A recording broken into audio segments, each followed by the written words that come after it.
Hello YouTube and welcome back to the Drunken Kobold. I have finally gotten to playtest all of the material from the first One D&D playtest. Now that the second One D&D playtest is out, I'm going to begin playtesting that this coming Monday, and I will do a side-by-side down breakdown like I did for this one, but otherwise not. Yeah. I want to do these videos after I've gotten playtests out of the way. So how I do this is I take the playtest version and then I take the most comparable version in 5e right now and I put them side by side. So first let's look at humans. Humans, resourceful, you gain inspiration whenever you finish a long rest. That is new here from the variant human. Skillful, you gain proficiency in one skill of your choice. Skills, you gain proficiency in one skill of your choice. Feat, you gain one feat of your choice. You gain the skilled feat or another first level feat of your choice.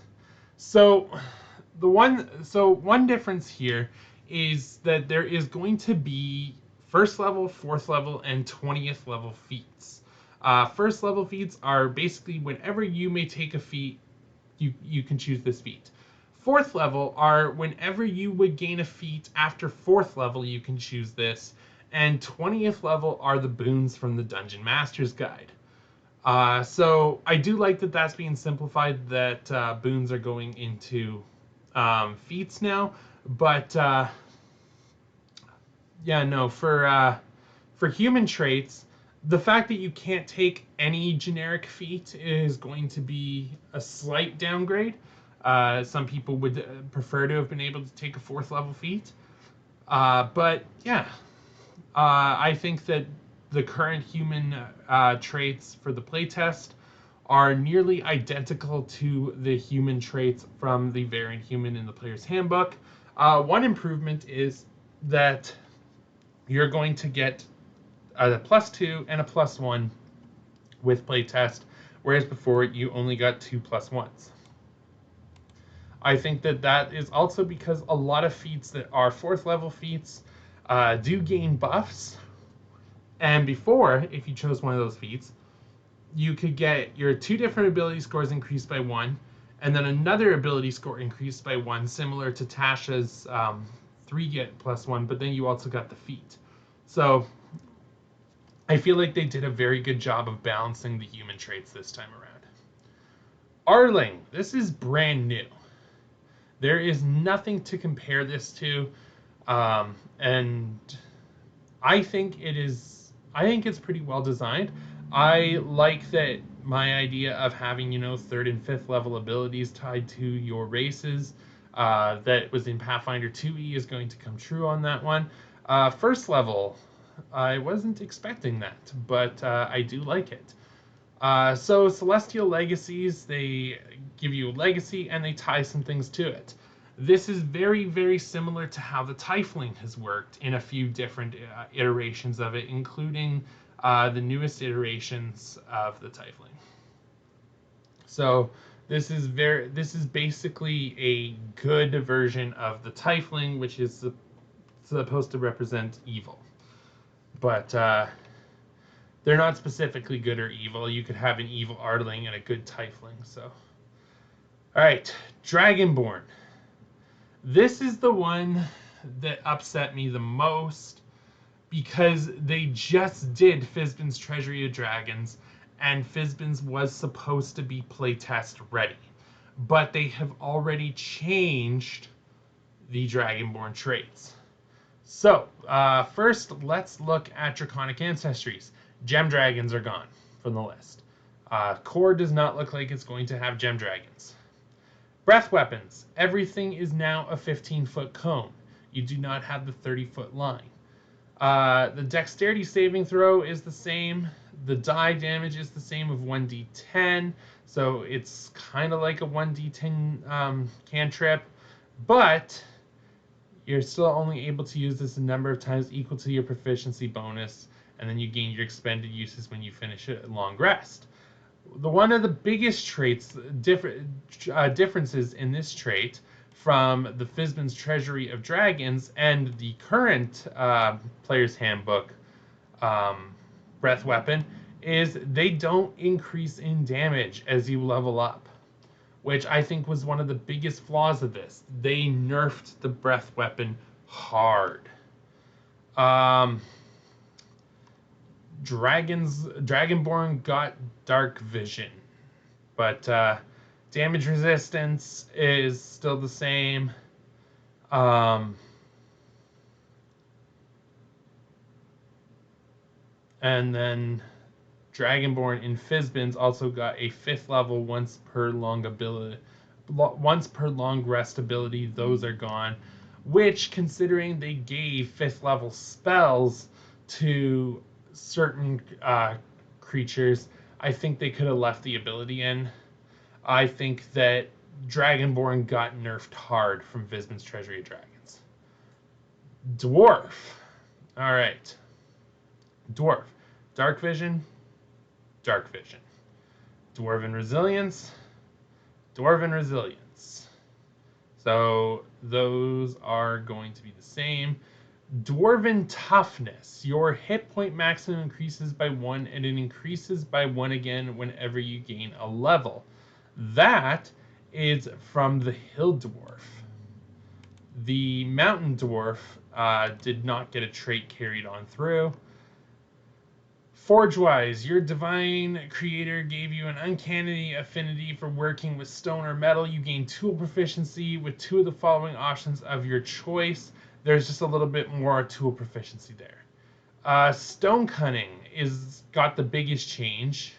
As a bonus action, you gain Tremor Sense. Tremor Sense can be found in the monster manual with a range of 60 feet for 10 minutes. And you must be on a stone surface or touching a stone surface to use Tremor Sense. The stone can be natural or worked, and you can use this a number of times equal to your proficiency bonus. Before, it was whenever you make a history intelligence check, you got to double your proficiency bonus instead of your normal proficiency bonus, with no limit on how often you could use it. I don't think the stone cunning, considering a lot of the modules didn't actually give history checks that you could do. I think that this was a much better upgrade, considering to how the modules are written. But essentially, the playtest dwarf is a hill dwarf. All right, so elf traits playtest. Dark vision. You have dark vision within 60 feet. That hasn't changed. Fey ancestry. You have advantage on saving throws you make to avoid or end the charm condition on yourself. Magic can now put you to sleep. Keen senses. You don't have proficiency in the you have proficiency in the perception skill. That, if I'm not mistaken, yeah, that was a core elf ability. Oh yes, right. You do still can't be put to sleep by magic. That's been moved to under trance, which has to do with sleep. Trance is otherwise unchanged. Elfin lineage. You now get 3rd and 5th level spells. Drow has pretty much not changed. High Elf has gotten a 3rd and a 5th level spell. You can't choose your cantrip now, but however, whenever you finish a long rest, you can change your cantrip, but you do always start with Prestidigitation. Wood Elf, 35 speed, gets Long Strider and Pass Without Trace, and Druidcraft, which are new to the Wood Elf traits. Mask of the Wilds, you do not get anymore, and any elf weapon trainings are gone. So the one who walked away the most unchanged by this is the Drow. Both of them still know their Dancing Lights. Both still know Fairy Fire, and both still know Darkness. So yeah, like I said, Drow, they walked away the most unchanged. The only difference is now they don't have the sunlight sensitivity. But I think that putting High Elf and Wood Elf in line with Drow was the right thing to do for the playtest, and I do hope that they do keep that going forward. Gnome. So, gnomes are limited to forest gnomes and rock gnomes. Their abilities have been changed to be spell-like, so rock gnome is now actually using prestidigitation and mending, and actually creates a clockwork device with an AC and an HP, whereas before you were able to create a clockwork device with an AC and an HP, but its functions were based off prestidigitation. So spell-like ability has been actually given a spell that is going to be a very common theme among this playtest. Dark Vision, Gnomish Cunning, Gnomish Lineage, those have not changed. Speed, Gnomes, I believe, did get a speed boost. Yes, they got a 5 feet speed boost. And Forest Gnomes lost their ability to speak with small beasts. But they can also cast the Speak with Animals spell. So that is the difference, is now you're limited to how many times you can do them based on your spell slots. But gnomes pretty much walked away unchanged. Halfling. All right, Brave. Brave has not changed, other than you have advantage on ending the frightened condition. Halfling Nimbleness, you can move through the space of any creature that's of size larger than yours, but you can't stop there. That is the Nimble trait there. Luck, when you roll 1 on the d20 of a d20 test, you can re-roll the die, new luck. Same as Lucky. Naturally Stealthy is the Lightfoot Halfling trait. It doesn't look like anything from Stout Halfling got moved over. So the Stout Halfling got wrecked. I wouldn't mind if they actually broke this down a little more and then like gave better abilities. I like that they're cutting out a lot of the fluff of these, but Orc traits. Orcs were literally 100% unchanged. They did not get changed at all from the Monsters of the Multiverse. Monsters of the Multiverse so far remains intact. For people who are running playtest at my table, I am letting them use the Monsters of the Multiverse races. Tifling traits. So, Tifling, Dark Vision hasn't changed. Otherworldly Presence, the Thaumaturgy cantrip, everybody knows that still. One that is part of the infernal legacy of the Asmodeus bloodline. You will always now know the Thaumaturgy cantrip. Fiendish Legacy, Abyssal, Chthonic, Infernal. Abyssal showed up in the 2015 Unearthed Arcana, called that old black magic as our Abyssal Arcana. But this bears no resemblance to the old whatsoever. There are a lot of Tiflings that are laid out that have, your first level cantrip, your resistances, 3rd level spells, and 5th level spells. They are ready to go. Just change all their other abilities to match these here from here, and you're good to go.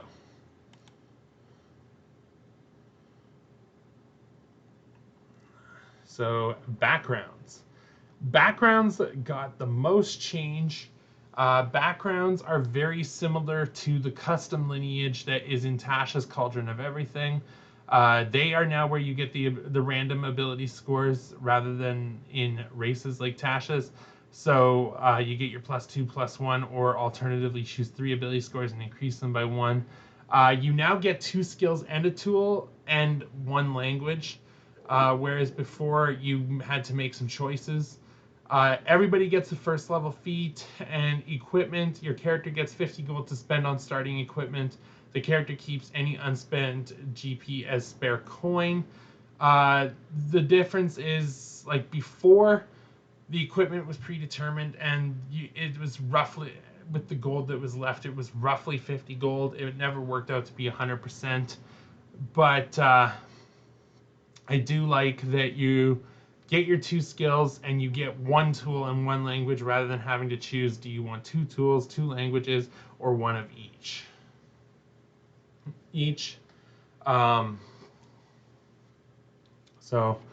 But background's got the huge change in feats.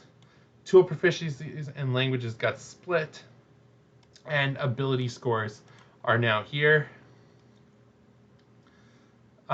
If you are playtesting and want to use the original backgrounds, move feat, ability scores, and language. Basically use custom lineage from Tasha's, and your character is going to look pretty much the exact same as though you were doing playtest. So that is pretty much the same thing. Feats. This section offers a collection of first level feats, which are special features not tied to a single class. At first level, your character gains a feat from the character's background. So there is the parts of a feat, the level. As we know from the new playtest, there's first level, 4th level, 20th level. Prerequisite, you must meet any prerequisite specified in a feat, take that feat. If you lose a feat's prerequisite, you can't use that feat until you gain the prerequisite. None of that has changed. Repeatable is the biggest change, because in the past, feats have not been repeatable. This playtest document only gave us 1 repeatable feat, but there are going to be more, to my understanding. And then the feat effects. Repeatable just means that you can take the feat more than once, but if it gives you an option, you have to choose a different option this time around. Of the 10 feats that appeared in the D&D playtest, 8 of them are from the Player's Handbook, 2 of them are new to One D&D altogether. So the feats are pretty straightforward. I did make a note here. This playtest does not support the other feats in Player's Handbook or other optional source books. For the other feats found in Player's Handbook, Swords Coast Adventurer's Guide, Tasha's Cauldron of Everything, etc., or the racial feats in its Xanathar's Guide to Everything, if the feat does not have options to choose from, the feat is not repeatable. If it does, mark it as repeatable. However, you may not choose the same option twice. Keep any prerequisites that are marked on the feat. If the feat grants a number of fixed uses or a fixed bonus, change this with your proficiency bonus. If the feat grants an ASI, either remove the ASI or do not use it as a first level feat. Assume that none of the feats not listed in the 1D&D playtest are balanced for first level use, even with these adjustments. I had some people ask if they could take feats. In the new document, they are 4th level feats. But yeah, spells hasn't changed, but arcane spells is a category that is new. An arcane spell draws on the ambient magic of the multiverse. Bards, sorcerers, warlocks, and wizards harness this magic, as do artificers. For a partial list of arcane spells, see the spells section later in this document. Now the new list has a much more developed spell list. If you want, based on these parameters here, any spells that are on those lists are arcane. However, put a prerequisite if they're exclusive to warlocks, exclusive to bards, etc. So here is, for example, what Bane looks like now. So Bane is arcane divine. So it's in both those classes. But class prerequisite is Bard and Cleric, even though sorcerers, warlocks, and wizards are a arcane class. I don't think Bane is going to be granted to sorcerers, warlocks, and wizards. So that is going to be a class prerequisite that I think is going to happen on spells in the future. I haven't had a chance to look at them quite yet to make sure that this isn't how it happened. If the spell can be taken by all classes within the spell list, there will be no class prerequisite section. So for instance, if it's an arcane spell and it can be taken by bards, sorcerers, warlocks, and wizards, as well as artificers, it's just going to say arcane up here, and this is going to be cut all together. Artisans tools, the only thing that's changed is their price. Creature types, these look like they're going to be making the player's handbook. These are unchanged from the monster manual. D20 test, the D20 test hasn't changed at all. It's essentially a skill check, attack throw. It sums up anything you roll a D20 for. 1 is now an automatic failure, and 20 is an automatic success. Prior in 5e, those only applied to attack rolls, but now they also apply to skill checks, ability checks, and saving throws, similar to how they did in 3.5 and 4e. So that is that was a common house rule. So I'm glad that Wizards of the Coast just said, you know what, you guys are going to do it anyway. Let's make it a rule. Critical hits, weapons, and unarmed strikes have a special feature for player characters, critical hits. So at the moment, with the playtest, monsters cannot critical hit. As such, also certain abilities can't contribute to critical hits. Spells can't critical hit, smite can't critical hit, and sneak attack cannot critical hit.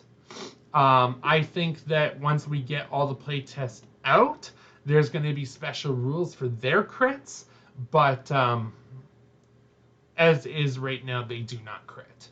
So that is a huge change. Playtesting wise, it hasn't really come up. Critical hits are a 1 in 20 chance, a 5% chance of happening on any given roll. So the fact that this has changed hasn't really had to come up a lot in playtest. Over time, as we continue to play, that'll come up more, especially when the casters start rolling what would have been crits, and they're no longer crits. Divine spells, same change as arcane spells. Same spells thing that I had above there. Gaming set hasn't changed, but the price has changed. Grapple condition. The grapple condition has been very much not changed, but streamlined and made very clear cut. Same with incapacitated. Inspiration has been rewritten to reflect the rules as intended versus the rules as written before, but otherwise has not changed. Grappling has not actually changed, but how you can grapple may have. That has yet to be 100% determined. As you'll see later, an unarmed strike, you can grapple with your unarmed strike. You can also shove with your unarmed strike. But I have a feeling that you're still going to be able to grapple the way that you normally would in 5e, especially because that's the rules as they're playtesting it. You still get to grapple the way you would using the 5e rules. So I have a feeling that's not going to change when the book comes out, and it's going to be similar to how some monsters have an attack that allows them to grapple, but they can also do a regular grapple check as is. Rules as written. So I have a feeling that that isn't going to change at all, but they did want to clarify everything against grapple.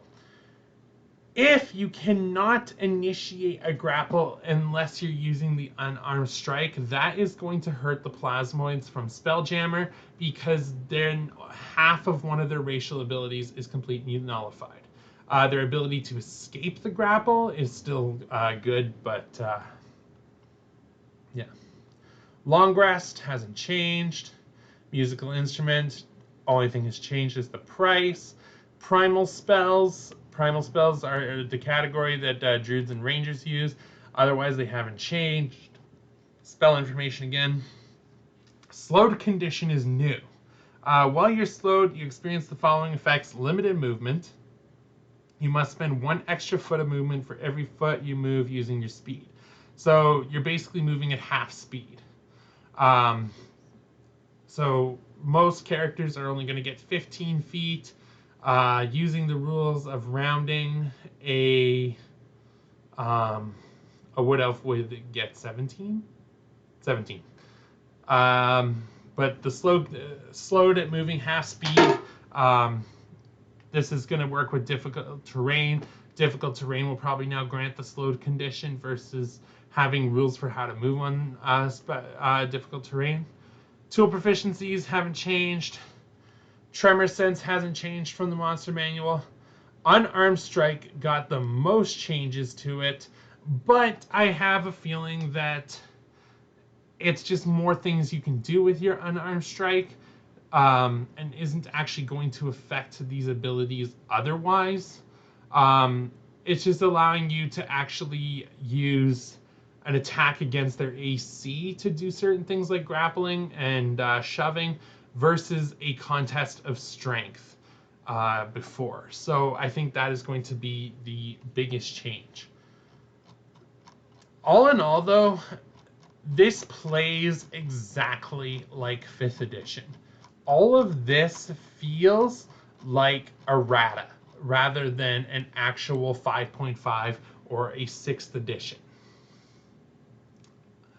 I like having the ability to like lay it out side by side and do a side by side comparison.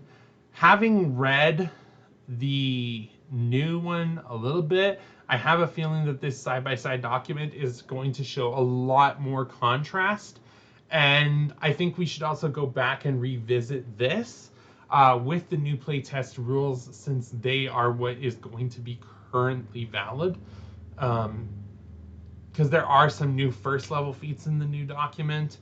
And it also gives me a chance to correct any mistakes that I've been making on how I ruled certain things with books that came after Wild Beyond the Witchlight. But yeah, no, the One D&D playtest really just feels like a refined and streamlined 5th edition. I do not like it. I do not hate it. I feel the same way I do about 5th edition. I am very neutral when it comes to 5th edition. It is probably my second least favorite edition behind 1E, but I think that for people who play 5th edition, being able to go forward, you're definitely going to be able to use your old rules without many changes, if any. You may just have to change where you take certain abilities, and your DM may say, you know what, hey, that ability is so much like a spell. Here, you're gonna get it as a spell now. It uses spell slots. That's just gonna put you in line with the other players at the table.